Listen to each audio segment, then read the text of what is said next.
Bharatiya Janata party असो किंवा शिवसेना असो, हां. तिकडे दोन्ही ठाकरे बंधूंची युती असो, हं. या सगळ्यांमध्ये जर युती करायची हे ठरलं असेल, तर युतीच्या जागा वाटपाचा फॉर्म्युला आधी फिक्स न होता तो शेवटच्या क्षणापर्यंत ताणला जातो. याचं कारण समोरच्या पक्षावर किंवा आपला जो मित्र पक्ष आहे, हं. त्याच्यावर एक प्रकारचा मानसिक दबाव टाकणं हे त्यामागचा उद्देश असतो. म्हणजे हे आपण आठवून बघा 2014 ची विधानसभेची निवडणूक. हां. अवघ्या 4 जागांवरनं भारतीय जनता पार्टी आणि शिवसेनेची युती तुटली हं. आणि त्यानंतर भाजप वेगळी लढली, शिवसेना वेगळी लढली.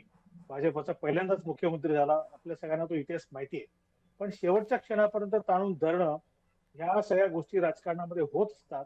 तो समोरच्यावर एक दबाव टाकण्याचा प्रयत्न असतो. आणि कसं आहे की जागा वाटपामध्ये कुठलाही पक्ष म्हणजे अगदी आपण नाव घेऊन सांगा, अगदी त्यांची युती वर्षानुवर्ष जरी असली, तरी कुठलाही पक्ष जागा वाटपामध्ये संपूर्णपणे समाधानी कधीही होऊ शकत नाही. प्रत्येकाला वाटत असतं की आपल्याला काहीतरी जास्त मिळावं, काहीतरी जास्त मिळावं. त्यात ते सगळं अडकलेलं असतं.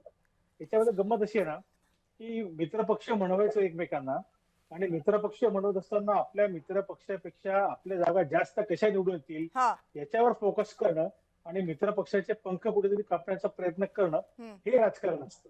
आणि हे कार्यकर्त्यांना जेव्हा कळेल, तेव्हा कार्यकर्ते नेत्यांच्या मागे धावणं बंद करतील. सामान्य लोकांसाठी, आपल्यासारख्या मतदारांसाठी एकच गोष्ट महत्वाची असते. हं.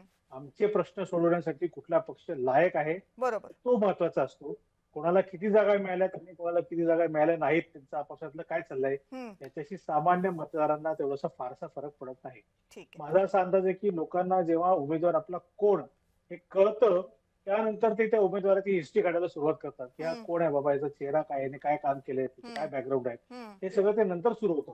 पण एखादी जागा भाजपला मिळाली का एखादी जागा शिवसेनेला मिळाली, याच्याशी सामान्य लोकांना काही फरक पडत नसतो. खरं आहे. फरक कोणाला पडतो? त्या पक्षाचे जे कार्यकर्ते असतात. हं. हं. उदाहरणार्थ आता मी पुण्यामधलं थोडीशी माहिती घेतली. हां. मुंबईतली माझ्याकडे अजून माहिती यायची आहे. कारण मुंबईत प्रचंड मोठं क्षेत्र आहे. 227 वॉर्ड्स आहेत. हो. पुण्यामध्ये असं झालंय भारतीय जनता पार्टीमध्ये, की देवेंद्र फडणवीसांनी एकीकडे जाहीर केलं आमदार खासदारांच्या नातेवाईकांना तिकीट देणार नाही. हां. दुसरीकडे असं झालंय, की मुरलीधर मोहोळ यांच्या सगळ्या कार्यकर्त्यांना तिकीट वाटपामध्ये वर्चस्व त्यांचा आपल्याला बघायला मिळतो. त्यांना हं. प्राधान्य दिले आपल्याला बघायला मिळते.